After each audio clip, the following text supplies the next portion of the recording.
Hello ma'am, my name is Karthik Tiagu. I'm from DIT2E. My metrics card number is 10DIT24F1000. I'm playing the CU character in this role. Hello ma'am and good evening. My name is Kelvin Anthony. My matrix number is 10DIT24F1155. I'm from class DIT2E. In this roleplay I'm playing as the consultant. Hello, my name is Muhammad Habibullah bin Abdul Manan. My matrix number is 10DIT24F1212. And my role is IT manager. Hello ma'am, my name is Ignisharan Kumlesan and my matric number is 10DIT24F1066 and I'm playing as a legal and compliance officer.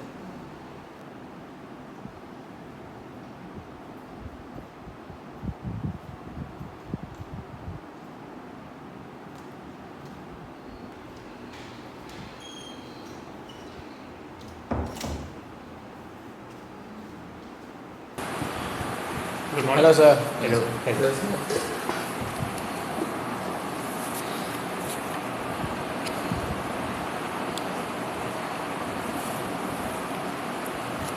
Okay, well. Good morning, officers, Good morning sir. and thank you for your patience for the little bit delay for.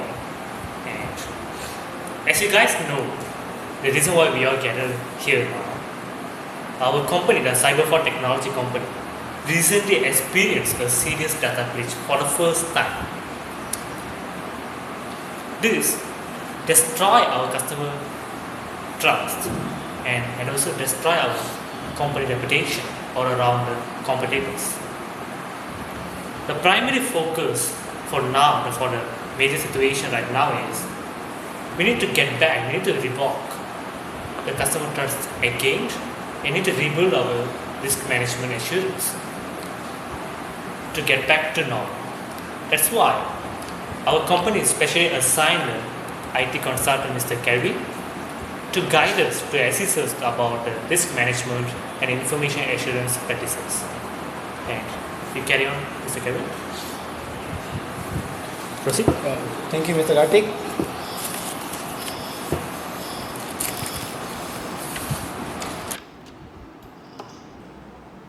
And hi, I'm Mr. Kelvin. I'm here for a temporary reason. I'm just here to provide a framework for the risk management. So first of all, I'll talk about the steps of risk management for the information assurance management. So there are totally 4 steps of it. First is risk assessment, next is risk management, there are implementation of controls, and fourth is auditing, it is monitoring.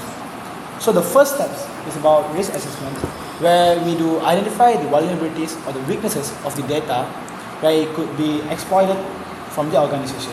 Maybe data might be altered by the unauthorized access, or it can be damaged. Yeah. So next is risk management.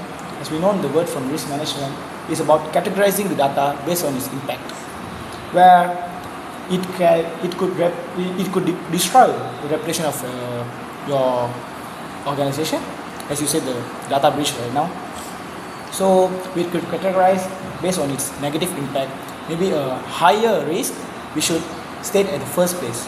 So by following the lower risk, and we could also develop the strategies to mitigate this. And third is about the implementation of controls, where we could deploy protective measures. As you know, we could put DMZ, demilitarized zone, firewalls, and encryption to use this. And the fourth is about monitoring, where we observe or track the user activity.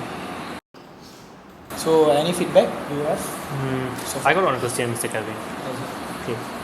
Whatever you told us is all about externals.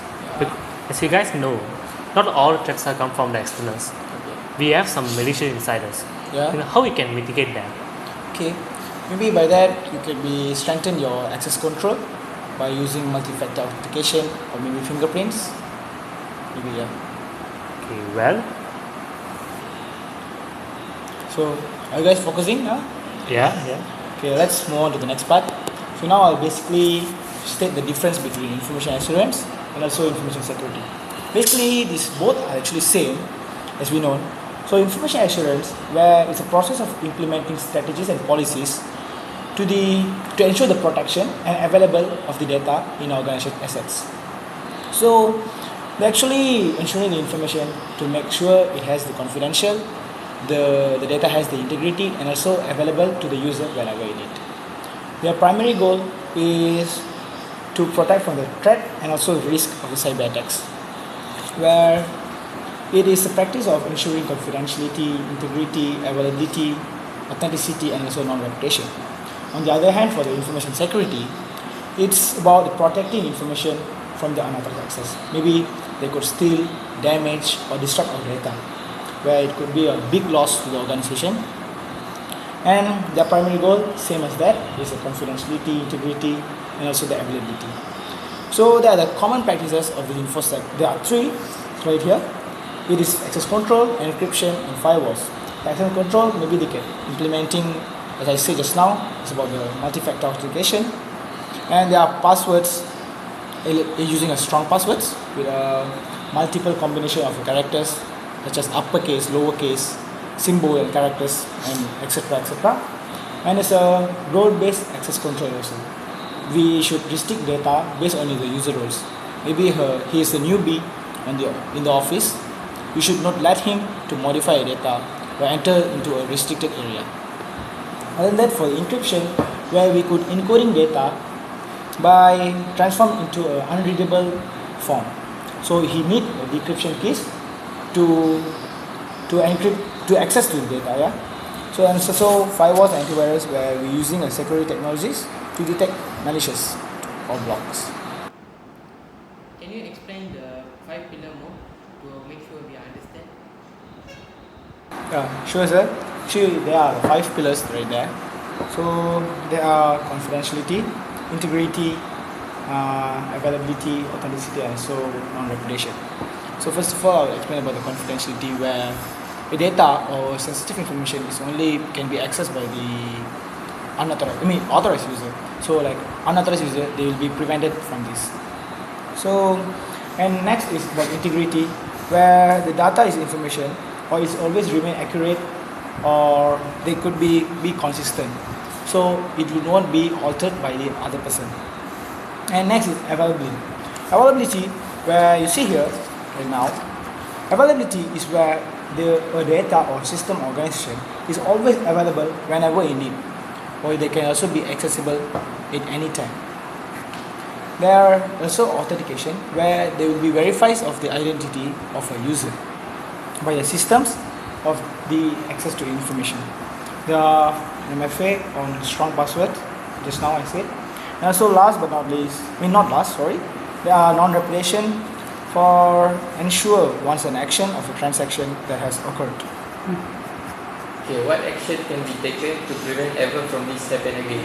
Yeah, definitely there's a way. It is PDCA. It's actually a demand cycle where we use to improve the security process and also the quality of management. So PDCA, the 4 words. P is actually stands for plan, where actually is identifying an area to be improved. Maybe we can develop the objective and also a process that need to be delivered. In these steps, where we involve in planning for the security controls. Next is for D. It is do, where just now in the plan stage, where we plan the process. In this do stage, where we do implement the plan by release the process. It's also involved in installing the security measures. Next is for C. It is check. Check is where after we done all the things from in the do stage, we have to install all the security measures. Where in the check, we monitor the results, make sure it has been implemented correctly, and on all those things. It is also involved in auditing, as you know. And the last step is A, which is act. Based on the check stage, we do actually take action to improve the process. Maybe there's a low quality in the plan we have taken just now. Maybe we could involve or improve these things on in the steps of act. Yeah. So far so good. Before that, as a legal and compliance officer, before we proceed, I want to raise a few important points regarding regulatory compliance and data privacy. First, we need to ensure that any user's data collected complies with applicable privacy laws such as GDPR or CCPA. Are we conducting data protection impact assessment? Not that only. Additionally, I have a concern about the potential legal liabilities tied to third-party services we are integrating. Have their terms of use been reviewed? Let's make sure we look in the legal team early to avoid any non-compliance risk down the line. It's better to prevent issues now than mitigate them later. That's all from me, and I hope you take a suggestion from my ideas. Yeah, I agree. Yeah, I agree. Habib, I have a question. Based on our conversation, from your point of view, what method or what matters we want to protect most? Hi everyone, I just want to briefly highlight a few concerns from the IT side. First of all, our team is working with limited resources, both in terms of budget and manpower. That affecting our ability to stay ahead on security and system maintenance. Second, we are constantly balancing security with system availability. Strong security is essential, but it cannot come at the cost of disrupting business operation of user access. And finally, not all systems are equals. We need to prioritize protecting our most critical assets, things like customer data, financial system, and our internal network, before stretching ourselves too thin. Thanks. I just want to be realistic about what we can protect and how we move forward smartly. That's all for me. Okay, well, we come up to the end. Okay, and thank you for everyone. Thank you for every suggestion and guidance. It's really helpful for me. I'm really looking forward to all the suggestions to mitigate the data breach doesn't occur anymore. So I try to implement all your suggestions, all your mitigate procedures as soon as possible. And let's work together to build our reputation and to get back the trust from the clients and to regain our Cyber4 technology company. Thank you. Thank you, Mr. Kevin, and thank you, Abhay. Thank you.